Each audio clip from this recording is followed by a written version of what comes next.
We are creatures of desire. What we most desire is meaning.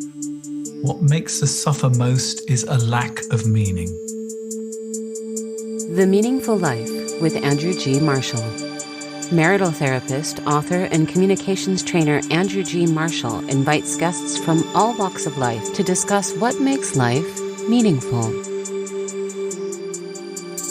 Hello, I'm Andrew G. Marshall, and welcome to The Meaningful Life. I'm not certain how to explain today's edition without inviting you to switch off and do something else. But I will say that if you can face the topics we're going to be discussing today, you will find untold gold, by which I mean knowledge, growth, and a more meaningful life. Unfortunately, the path to the cave with all the riches goes through the underworld. Pain, failure, simple bad luck, and most of all, darkness, and more darkness. I think you can understand why this is a tough pitch. You don't want to go there, do you? But often we have no choice, and pretending the underworld does not exist does not make it go away. What you need is a guide through the darkness and back out into the light, and that's why I'm pleased to have Dr Joanna LaPrade as my witness today. She's a Jungian psychotherapist in California and an adjunct professor at the Colorado College, teaching Jung and archetypal psychology. She's the author of a new book called Forged in Darkness, The Many Paths of Personal Transformation. Now, the minute you say the underworld, I start thinking of hell and lots of things like that. And I think that that's the wrong image. So perhaps you can explain to me, what is the underworld?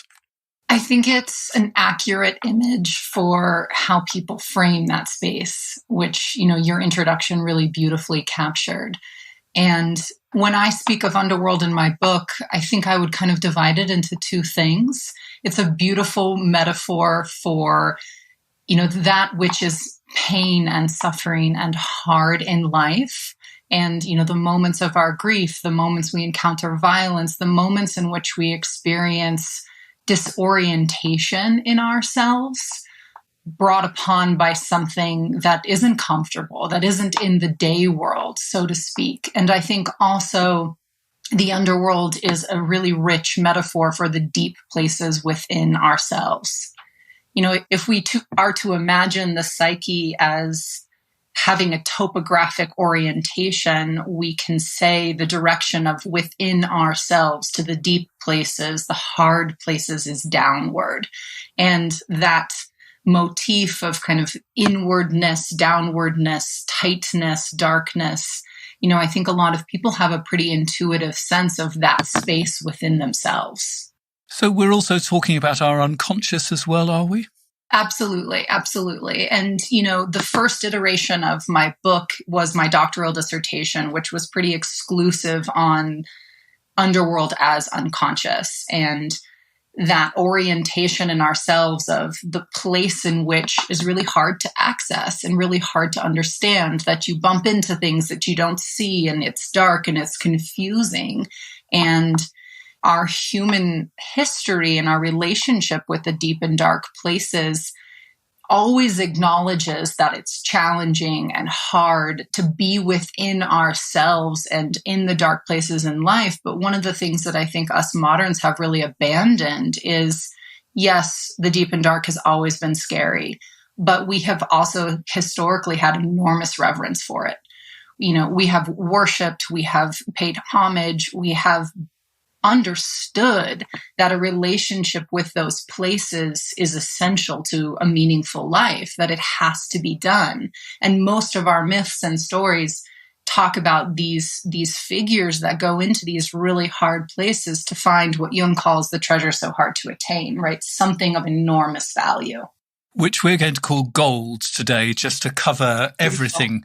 Because, a wonderful saying is, the witches often have gold. The dragons are sitting on gold. All these things that we are frightened of, the places we don't want to go, there's gold in them hills, so to speak. I'm going to give you a couple of things I know my clients would say. The first one is, well, if it's unconscious, that means I don't know it. I can't get to it. And so why should I bother with it? what would your answer to that be? If we imagine the unconscious psyche as having kind of laws of nature, gravity or those orientations, I think the core one is that the unconscious always wants life. It's directed towards manifestation. And so you can say, I don't want to pay attention to that. What's the point of it? That does not mean in any way, shape, or form that energy does not manifest in your life. If we do not want to look at what we have repressed in ourselves, we will see it in projected form on another outside ourselves. We don't get control of that. And I think understanding your unconscious psyche is ultimately in some way about agency. It's about understanding who you are so that you can have choice in your life. Because one of my favorite things that Jung says is, if you do not make the unconscious conscious, it'll direct your life and you will call it fate. And so you can say, I don't want to look at that. No thanks. That's not for me. But it will still move you. And why that is and how it will show up will be just as unique as all of our lives. But you do not get a choice in that part of yourself being influential in your life. I sometimes explain it to my clients by saying, your unconscious has its hands on the steering wheel too. You just don't see those hands. And it's sending you left or refusing to allow you to go left when you consciously want to go left. There's always, you just miss the turning somehow. Totally. I kind of joke with my clients that if I ever had a little banner or mantra, I would say consciousness is the cure.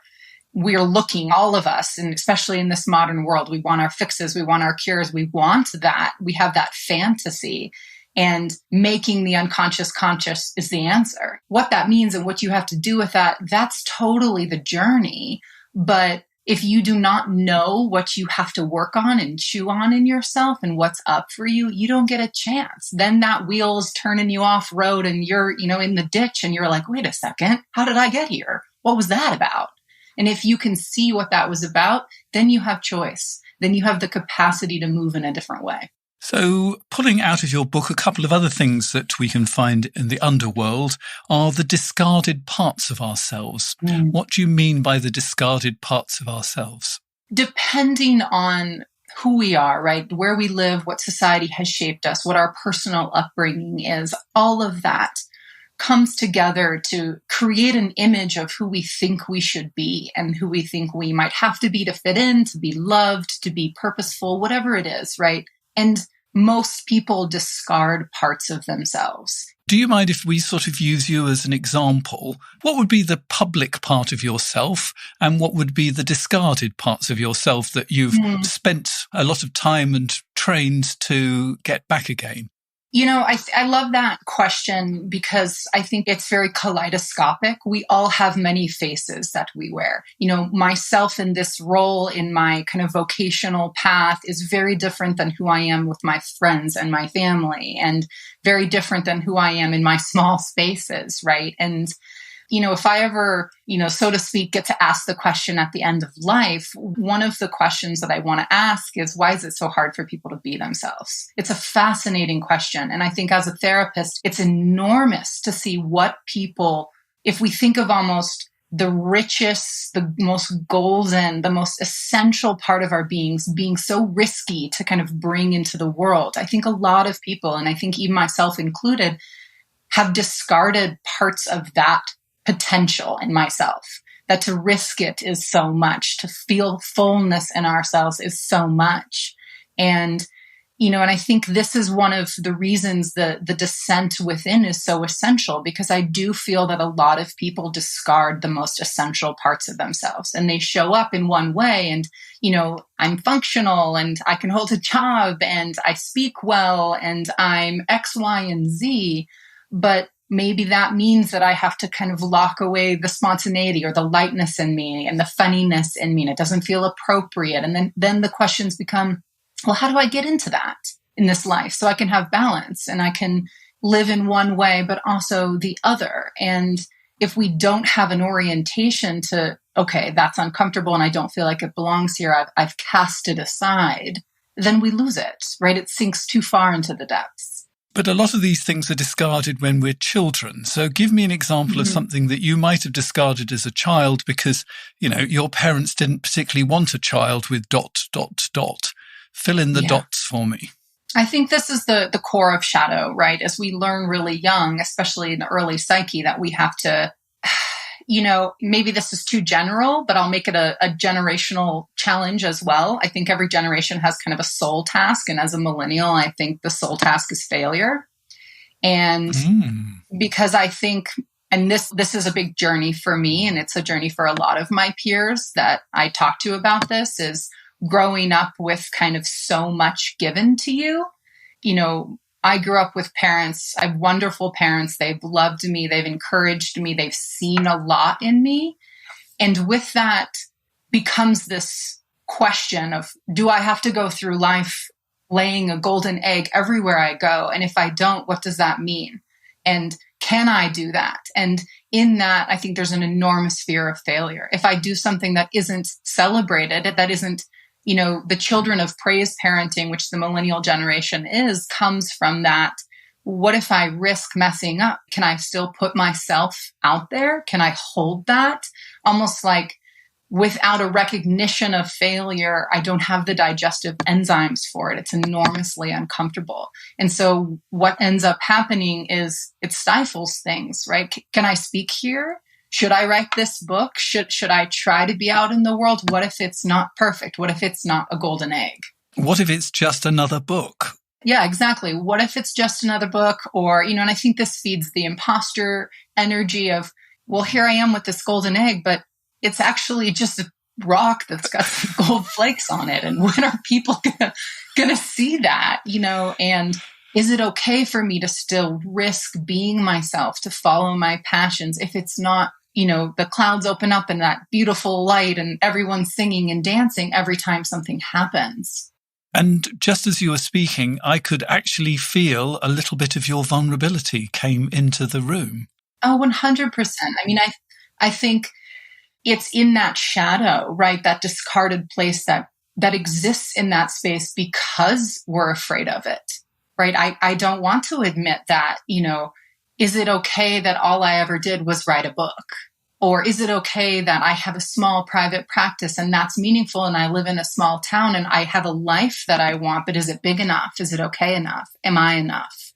It's almost a prophecy, right? You are so great and wonderful and you have so much and you have so much more than your parents had.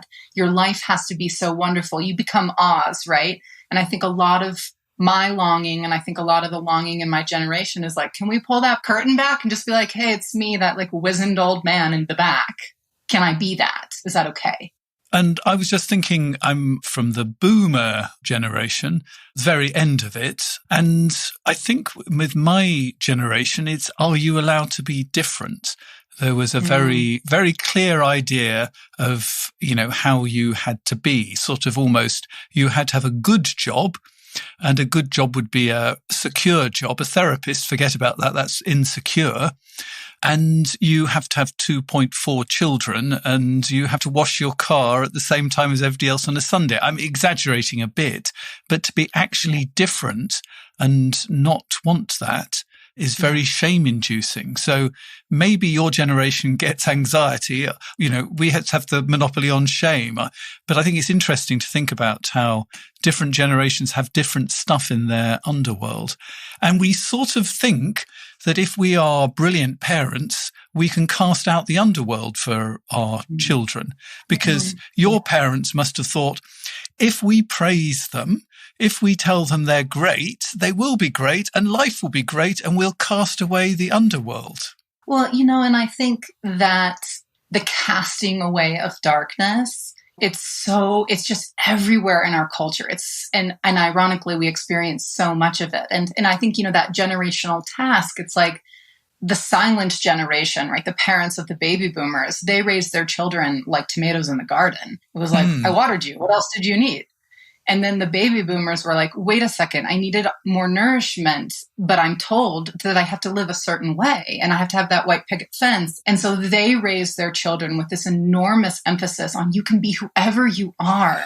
You can have everything you have, like fertilizer, I'll clip your leaves. I'll make you a little path, more sunlight. There's so much emphasis on that for, I think, a lot of people.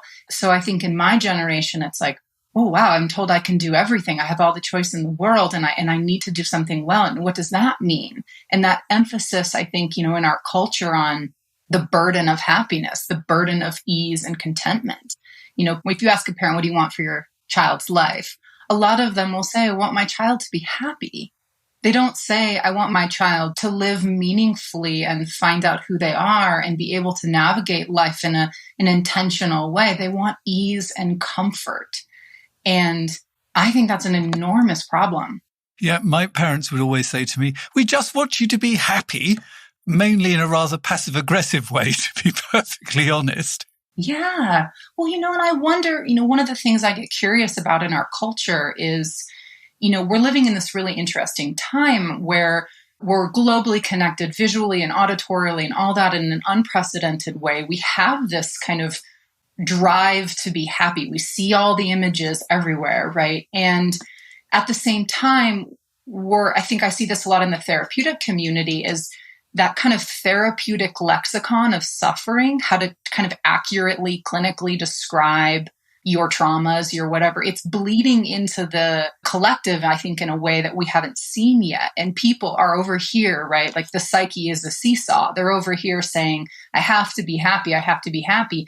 And then they're learning about this language that gives them permission to suffer. And so you start seeing people throw this stuff around really lightly, like, oh man, I was cut off in the grocery line and it was enormously traumatic for me. And it's like, what? But then people hear that word and they're like, oh yeah, it's okay that you're experiencing something dark. Because I think people are looking for permission to acknowledge that life is not light and easy and comfortable. And is it okay if I'm scared and shamed and still grieving? Is it okay that there's darkness in life, that I don't know who I am? And I think we're giving ourselves terms that people look at and they're like, oh yeah, I've got this diagnosis, I'm allowed to suffer. And instead of just giving themselves that permission. Yeah, it's like I had a client just recently that said, can you tell me what's wrong with me? And we're actually working on a Grimm's fairy tale at the moment, which meant that we were sort of looking at a universal story. And I said, There's nothing wrong with you. You're just dealing with your portion of the complexities of being a human and the difficult terrain we have to navigate. You're just a human being that's having problems. But we're very quick to sort of pathologize ourselves. We're enormously quick. And one of the things I like to say to my clients, we all have our little things that we repeat as in Greek mythology. Granted, there are two exceptions to this, but all the gods kind of pop into existence at age 6 and up. And when they do pop into existence, they're fully formed. And the human condition does not pop into existence. We don't get that privilege. We have to learn how to be ourselves. And people come, I think, to this life expecting that they're going to be preformed. How do you fix me? How do you make me that God that just came into existence, all tightened, organized, and all the right things? And there's so little room and so little patience for, a different attitude. And I think I really try to wrestle with this in my book because, in the mythic unpacking that I do, I'm paralleling this attitude that we have around fixing, being strong, willfully getting life under control with, the great Greek hero Hercules. And that attitude dominates our relationship to ourselves. We're told we have to be Hercules. Your client that comes in and says, tell me what's wrong with me so that I can take up my sword and my mantle and I can willfully go at that and make that better. So much in life is limited when we have that attitude. And we're told we need to get up there, get better, fix it, be strong, be courageous, be unaffected. Hercules does the same thing his entire life over and over again. Do we want that in ourselves? So we're going to be giving you some sort of alternative images and ways of thinking about things in this podcast today. So it is going to be tough, but as I said at the beginning, we've got gold here. At least we hope we're going to find gold along the way. So just to sort of make it a bit more concrete, perhaps you would share with us one of your own personal descents into the underworld when your brother had an accident. And this sort of misfortune is something that we all come across, but you've put it into the image of the underworld. So tell me about it and help us look at it within this mythic framework.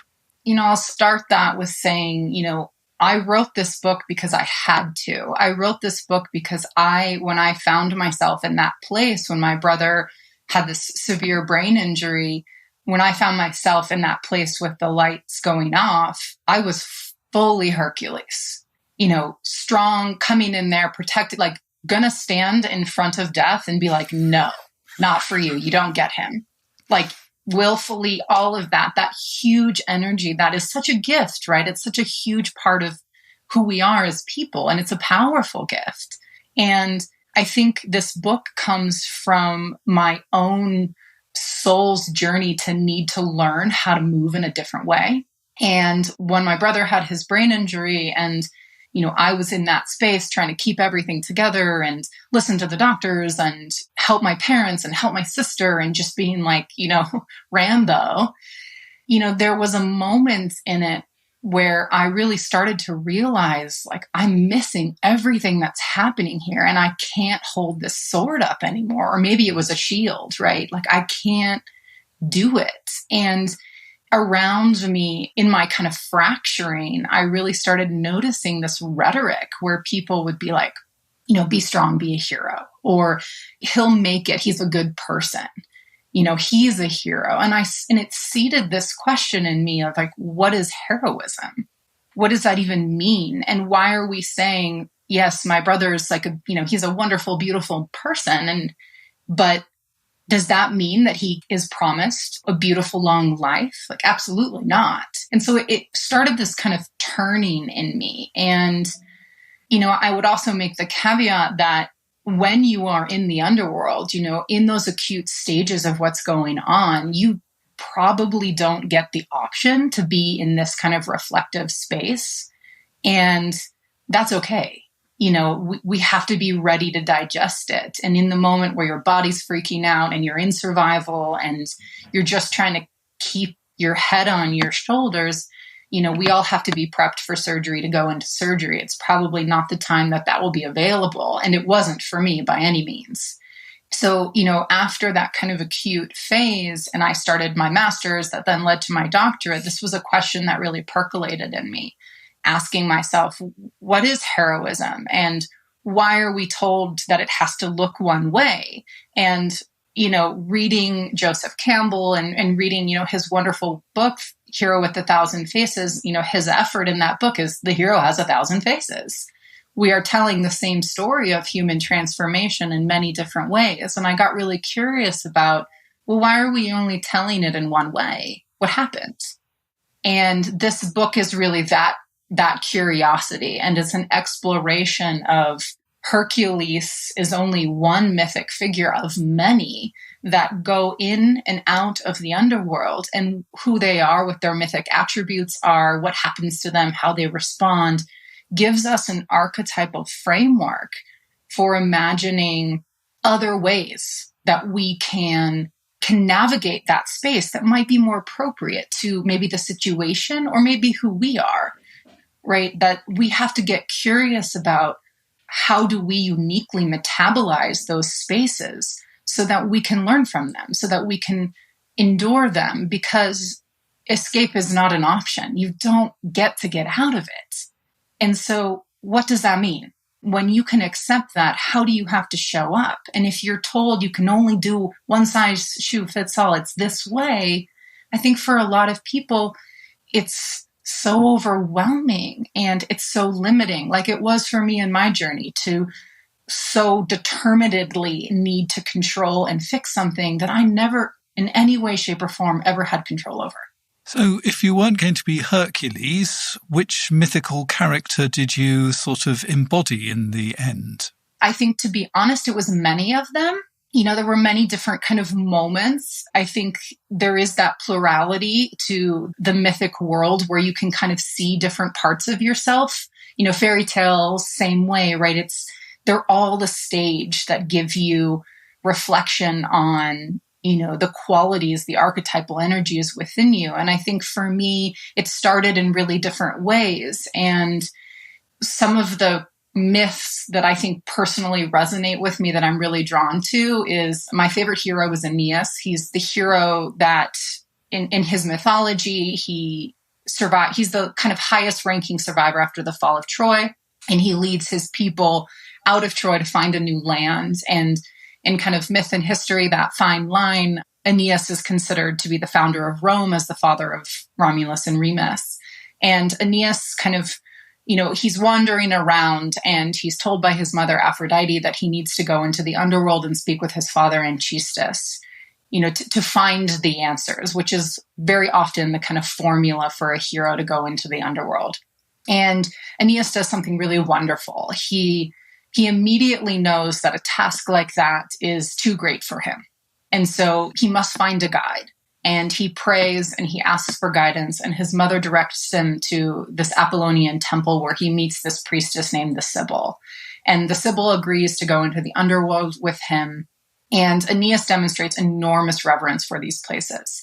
And he's making all the sacrifices all the time. And in the underworld, he does something really extraordinary that I think is really unfamiliar for us in a lot of ways, is Aeneas listens the entire time he's in there. He watches and he listens. He goes there and he sees the people suffering and he cries for them. And Sibyl, meanwhile, is just like, and this happened and this happened. And he's just there.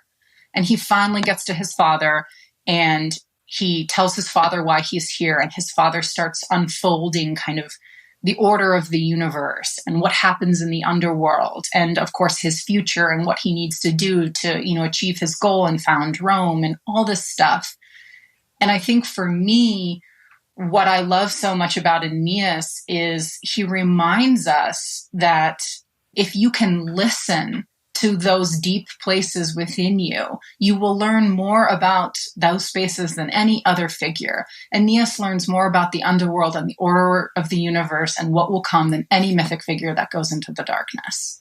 And it's because he's open and he sees those places as valuable.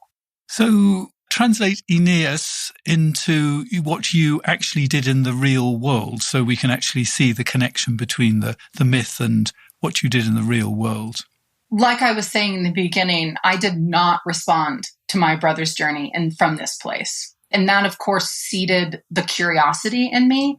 And so I'll answer that question from a place of kind of like after I had really chewed on these ideas. And what comes up for me is when my mother-in-law passed away. I was, past my doctorate, way into editing the book, all of this. And I would think of Aeneas a lot. And I would think, what is my task here? And it was like, this is not something I can influence with my will. I'm not Hercules, right? I can't save my husband. I can't stop this. And so I have to be open to what this experience, which is larger than me, is trying to invite into my life.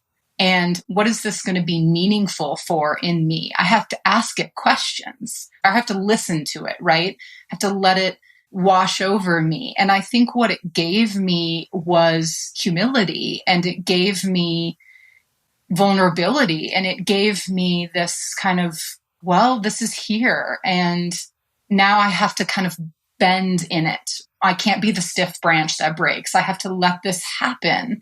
And I think it made me more present ultimately.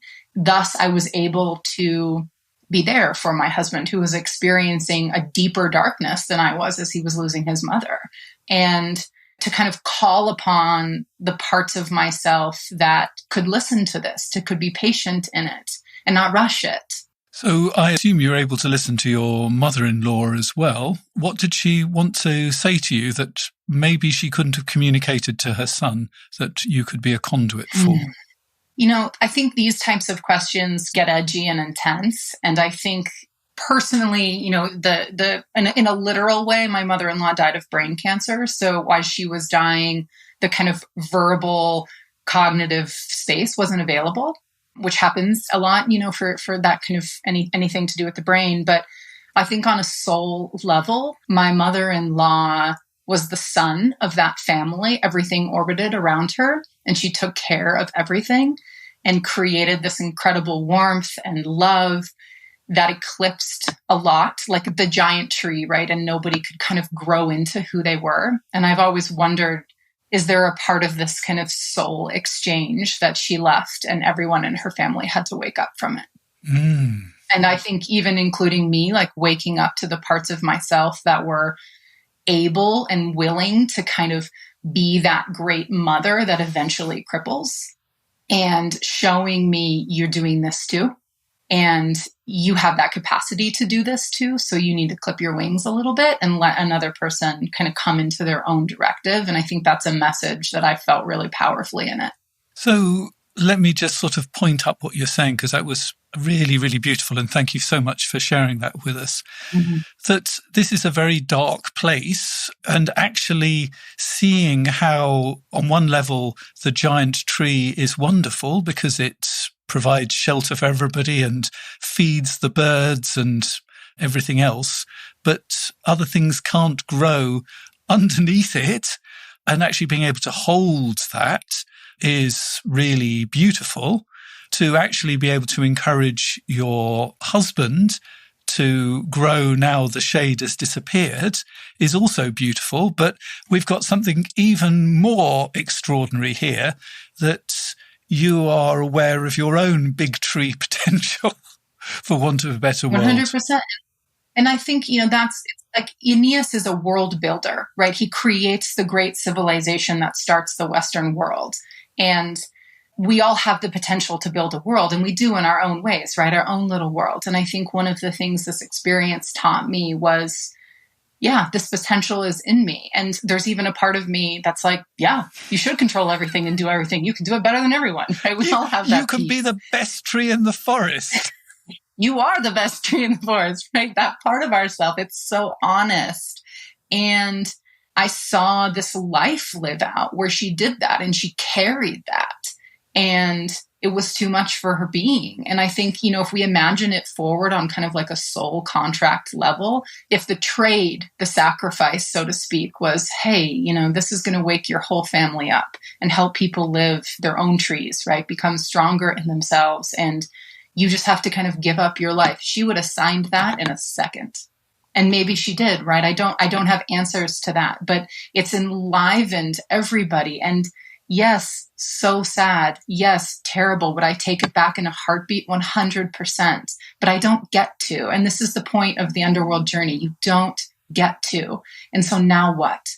How are you going to make meaning out of that? And if you can't figure out your way into those spaces, you don't get to. You'll repress it. And then back to the law of the psyche. Guess what? When we repress something, what we repress persists. It comes back in another way. You don't get to get rid of it. And I can't imagine any other way of you learning all of this stuff and discovering it beyond going into the underworld. I think it feels only fair that I should share one of my underworld experiences. My partner died when I was 37, which is a very young. I mean, now I thought I was, quite old at the time, but now and I'm now 63, 37 is like a baby. And it opened me up to a depth of feeling I'd never had before. And unfortunately, all of the feelings were dark feelings.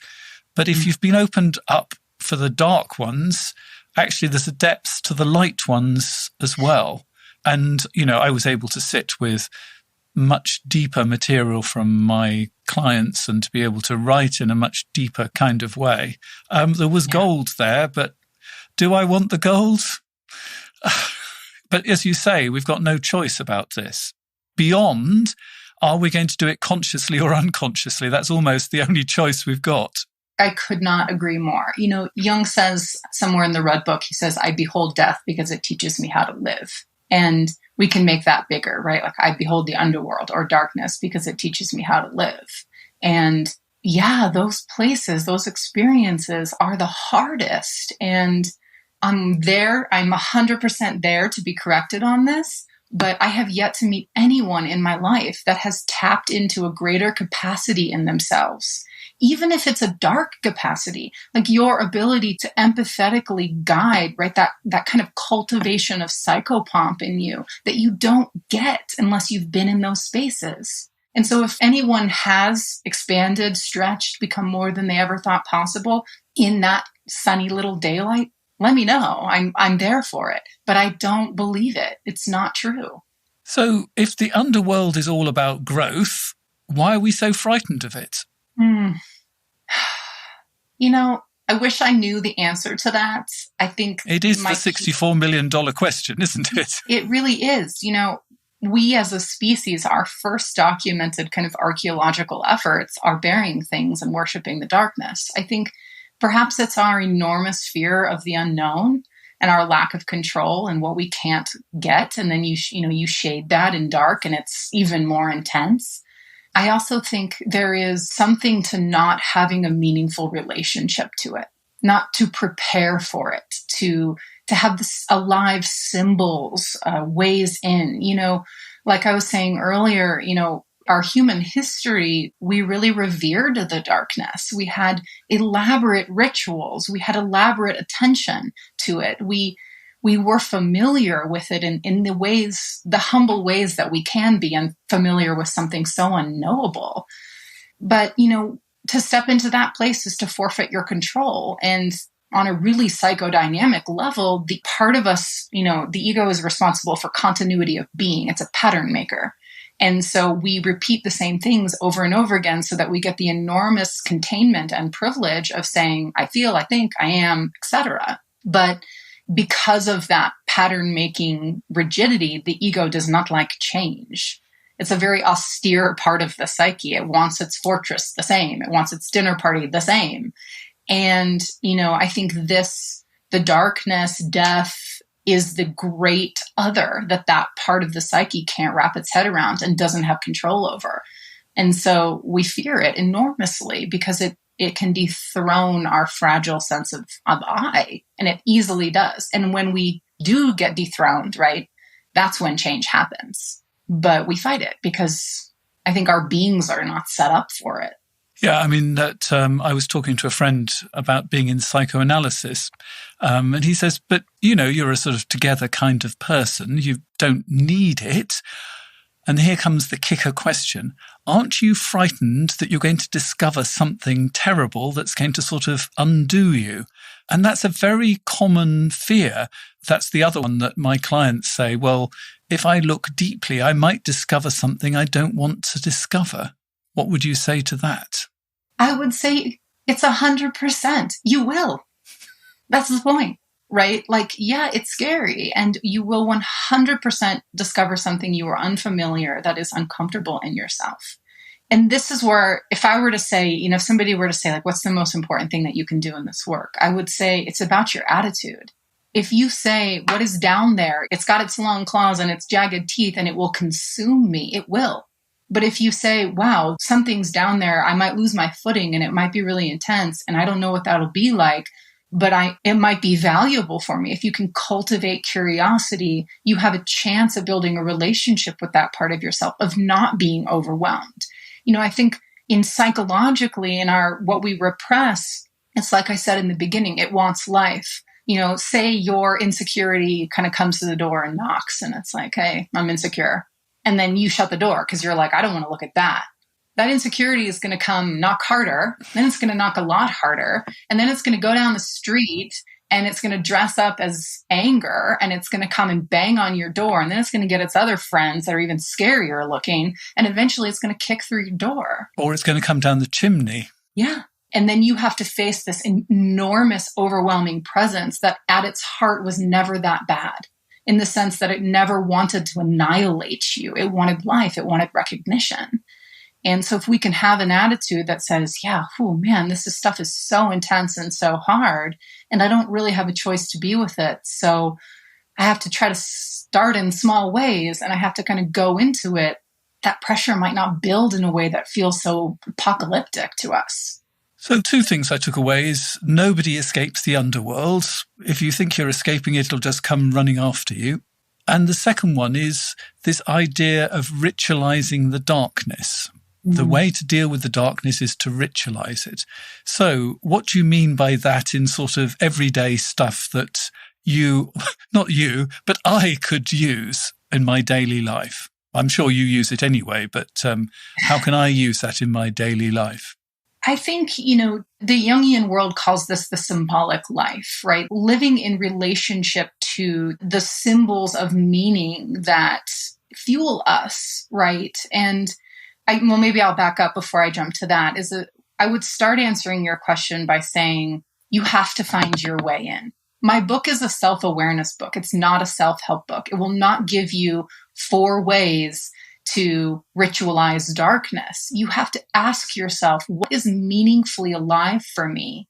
What is my symbol of that? Do I light a candle? And that makes me kind of think of myself as light and acknowledge, light pushing out dark and dark taking over the light.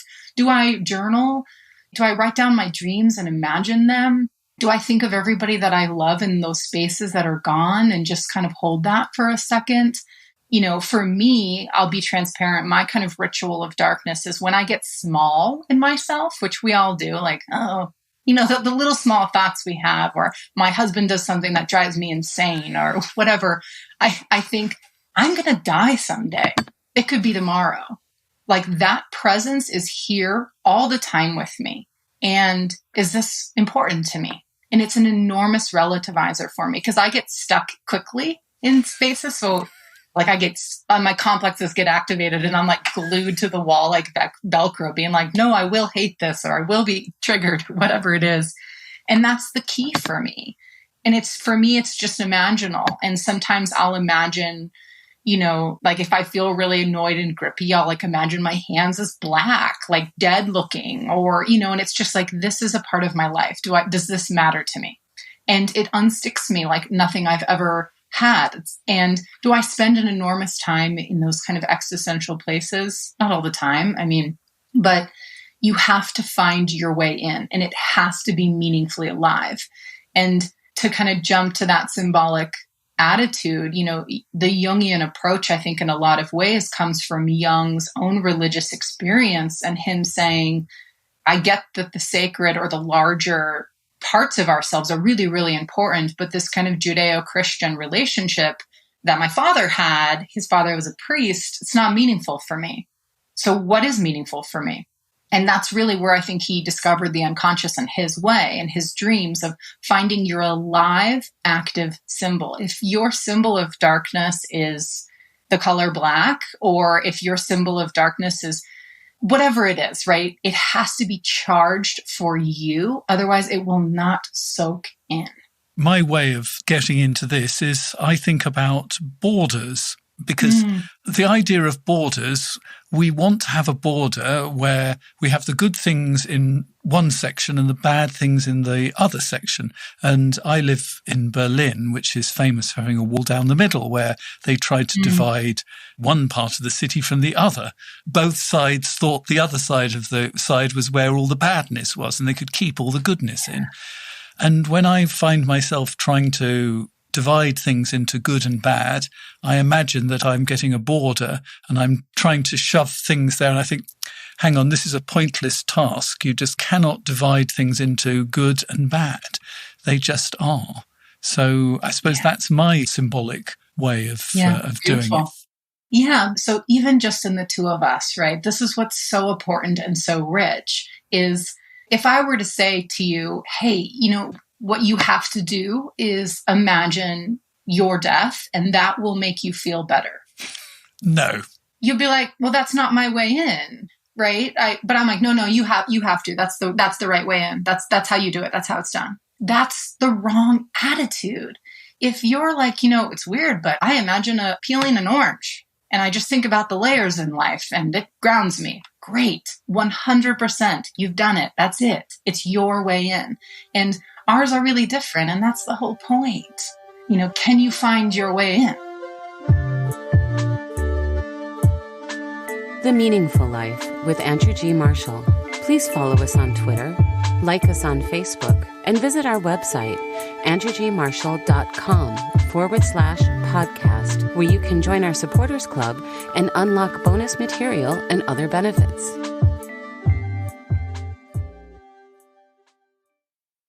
let me tell you about my Substack newsletter. I'd love my Meaningful Life listeners to subscribe. The newsletter is a mixture of relationship advice and my thoughts about building a meaningful life. I'm hoping that as it grows, it's going to become a shared space. You can tell me about your thoughts and suggest ideas for future podcast episodes. We have editions in my Substack newsletter about zombie marriages, closure, a study into our sex lives compared with 30 years ago, how everybody these days seems to be a narcissist. All of these topics we're covering. You can find out more at themeaningfullife.substack.com. So please do sign. Details will be in the show notes. One of the things that we offer on The Meaningful Life is a chance to write in with a dilemma that you're having at the moment. If you have a dilemma you'd like me to discuss with my guests, all you have to do is go to my website, www.andrewgmarshall.com/podcast. You'll find a form to do that. And here is our letter for today. My husband had an affair, and I find it hard to put into words the feelings and devastation I feel. It physically hurts so much, especially because during the affair period we're in the process of adopting a child. The other woman was very close and knew things about our relationship which others didn't, like when we had a row or things were tough. Since discovery, my husband has cut all contact with her, and we've read and used resources on the net to help us.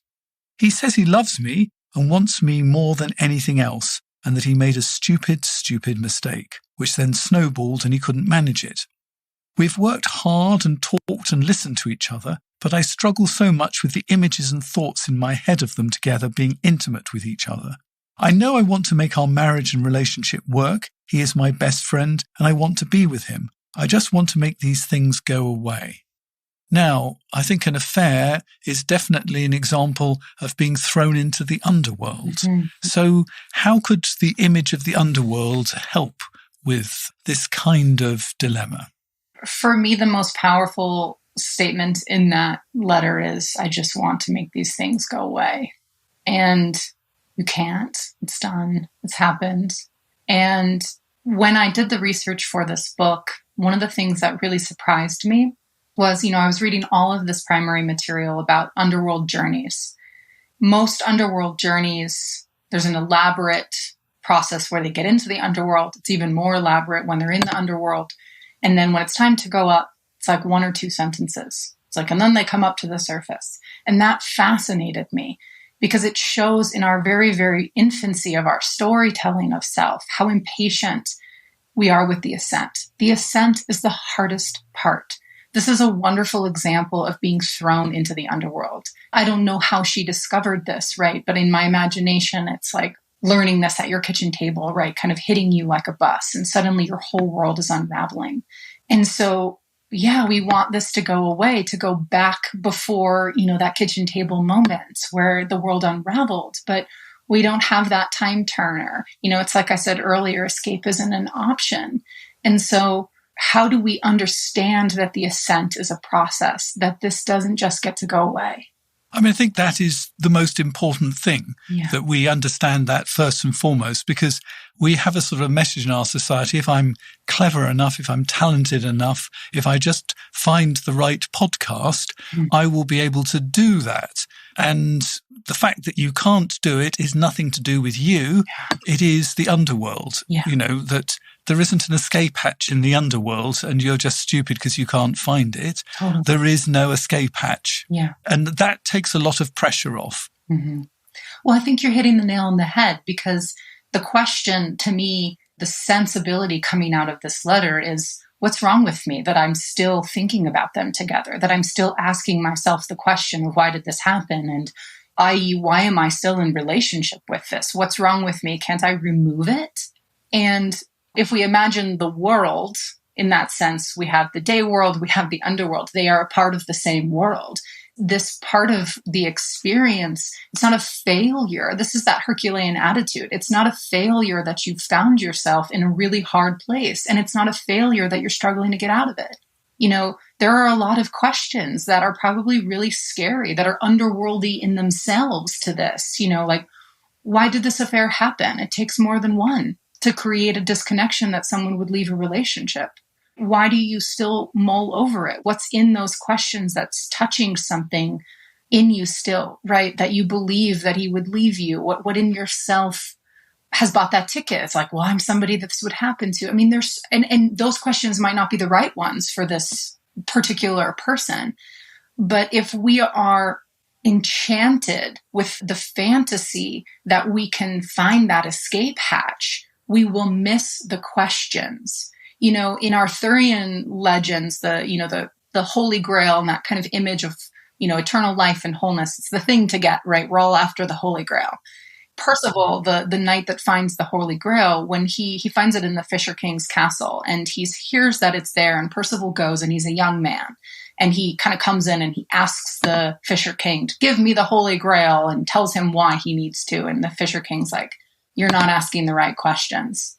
And so Percival leaves and goes on all these adventures and lives this life and comes back as an older man and basically tells the Fisher King that he understands that life is about asking questions. And the Fisher King rewards him with the Holy Grail. And if we translate that to this letter, right, it's how can this person ask the questions of darkness that are essential to being in this space so that that ascent and that meaningful integration and change is made available? Because stewing in, how do I get out of it? What's wrong with me? I want this to just go away. I wish we had that magic wand. And for all your listeners, if it was available, you'd already have it. So how do we ask a meaningful question? I think a meaningful question has to have openness. It has to just in some way be about kind of living the question. It has to be about curiosity and openness, because in some level you have to let something in, right? The answer to your question, you don't have it, right? That's why you're asking the question. So can you be open and curious enough to behold what might come, even if it makes you really uncomfortable? So having sat with many, many people who ask questions about that with their partner, they tend to sort of think they already know the answer. Yeah. So they tend to ask questions like a barrister, and a barrister leads the witness to try and tell the story they want to tell, because they, in their head, have actually got a story. So first and foremost, the first meaningful question is, do you truthfully have a story in your own head about it, and you're trying to get your partner to confirm it? Yeah. So that would be my first meaningful question. Do you have a story in your head? If so, what is it?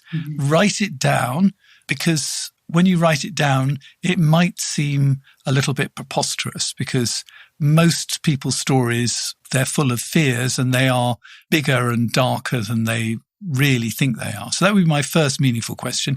And here is another meaningful question I've just thought of. What can't you tell me? And your partner might not know the answer to that straight away, but there are all sorts of things we can't tell our partner. I mean, if I'm going to be truthful, there are things I can't tell my partner, and I'm a therapist, because I think it's going to be too upsetting. Yeah. But ultimately, we have to say these things because, as we've just explained, these things don't go away. They come back in dark forms, and an affair is a dark form. So what are the things that you can't tell me? Now, the things that they might tell you, I think you have to hold on to the answers lightly, because this is not, just because they can't tell you that, I don't know, your breath stinks. I mean, I'm just using a ludicrous example. It doesn't necessarily mean that they're right, but you've got to sort of hold it lightly and sort of explore it, because somewhere in there might be some truths. It might not be that your breath stinks. And as I say, it's a ludicrous example, but there is some element there that might be useful. Yeah. I hope that looking about affairs in such an incredibly different way from the way that most people look at them has been helpful for you. If you'd like to write in with your question, as I say, www.andrewgmarshall.com/podcast, and you'll find a form there. We'd love to hear from you. So I have to turn the tables on you, Joanna, as a witness on the meaningful life. I have to ask, what makes your life meaningful? I think, what makes my life meaningful is it's funny because if your podcast was called something else, I would say connection to what's meaningful for me, but I want to be more general because it's more maybe precise. And it's, Joseph Campbell has this, that the great mythologist, he has that famous line, follow your bliss, right? And it's connection to the deeper passion in myself. There's a wonderful alchemical saying that kind of translates to nature delights in nature. And it's like, if you can tap into your own nature, right? Whatever it is, whatever that is, that jazzes you and gets you excited and gives you life energy, it delights in itself. And I think if you get the privilege, right? Jung says the privilege of a lifetime is to become who you truly are. If you get the privilege of being in that space, life is so meaningful.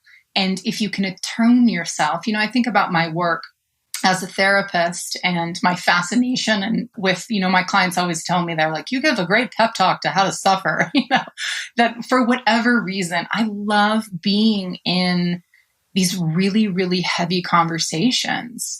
I don't want to talk in my professional life. I don't want to talk about the dailies. I want to talk about what is bleeding out in you. And it's really heavy. And the stories I've heard in my life, like I've had, sometimes they come home with you and you have to carry them. And it's like, it can be so intense, but it brings me so much joy. It's so meaningful. Unfortunately, this is where the conversation ends for most people. But if you are a supporter of the Meaningful Life, details coming in a moment, or you subscribe through Apple or Spotify directly, you get to hear the rest of the conversation. So in the rest of the conversation, Joanna is going to be telling me about the 3 things she knows deep down to be true. And we're also going to be looking at some more mythical heroes and some gods as well that might have ways of you approaching the underworld in a different way that is possibly a little bit better than trying to be Hercules. So if you want to do that, here come the details. You've been listening to The Meaningful Life with Andrew G. Marshall. You can follow Andrew on Twitter, like him on Facebook, and please leave a review wherever you consume your podcasts. Making, editing, and distributing The Meaningful Life comes with substantial costs, and we'd like to ask for your help. Visit our website, andrewgmarshall.com/podcast, where you can join our supporters club and unlock bonus material for every program, send in a letter to be discussed by Andrew and his guests, and join a community of other people seeking to make their life meaningful. At the gold level, you get even more benefits. Production of The Meaningful Life with Andrew G. Marshall is by Michael Dooney. Social media by Madeleine Healy. Sound engineering and theme tune by Sebastian de la Luz Mendoza. And I'm Susie Colick. Please tell your friends and spread the word. Thank you.